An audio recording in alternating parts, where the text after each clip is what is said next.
जागतिकीकरणाच्या प्रवाहात खाजगीकरण आणि उदारीकरण यांना अवास्तव महत्त्व प्राप्त झाले आहे। त्यामुळे आंतरराष्ट्रीय स्तरावर ज्या सुधारणा राबविण्यात येऊ लागल्या आहेत त्याचा प्रत्यक्ष अप्रत्यक्ष परिणाम भारतीय अर्थव्यवस्थेवर होऊ लागला आहे। सुधारणांची गती इतकी वेगवान आहे की ती आपण थांबवू शकलो नाही। आपल्याकडील आर्थिक व सामाजिक स्तर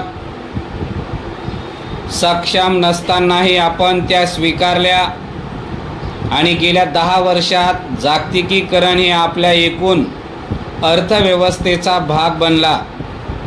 आपल्या देशात मूलभूत गरजा आणि पायाभूत सुविधा यांच्याकरिता काही बाबतीत मक्तेदारीतील सेवा खुल्या करण्यात आल्या। खाजगीकरणाचे तोटे माहीत असूनही वीज, पाणी इत्यादी क्षेत्रातील आपला सहभाग सरकारने कमी केला व खाजगीकरणास उत्तेजन दिले।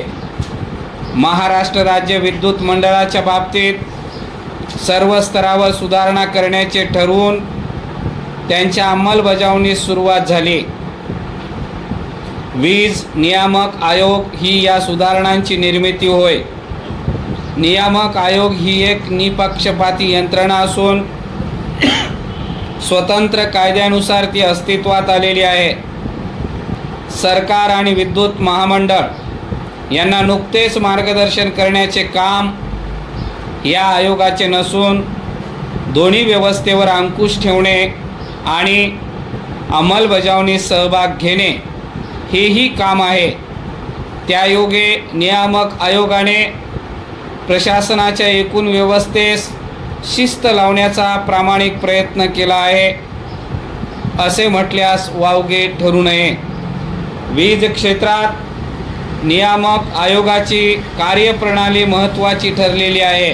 परिच्छेद वीज सुधारणा विधेयक 2003 हा बहुचर्चित कायदा मागील सरकारच्या काळात संमत करण्यात आला। त्यावर आतापर्यंत व्यापक चर्चाही करण्यात आलेली आहे। वेगवेगळ्या राज्यातील कमी अधिक प्रमाणातील दाखलेही देण्यात आलेले होते।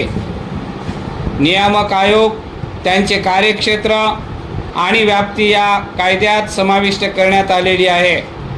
या कायद्याद्वारे विद्युत मंडळाची सेवा आणि ग्राहक या दोन्ही घटकांना महत्त्वपूर्ण स्थान देण्यात आलेले आहे।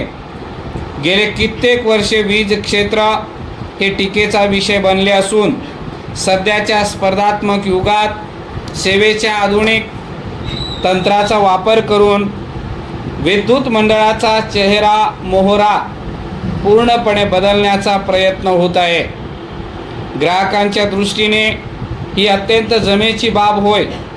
वीज चोरी, थकबाकी आणि गळतीचे वाढते प्रमाण ही मंडळासमोरील सर्वात मोठी डोकेदुखी ठरलेली आहे। मंडळाचे आर्थिक नुकसान याच कारणामुळे होत आहे। नवीन विधेयकातील तरतुदीनुसार ही मक्तेदारी संपुष्टात येणार आहे।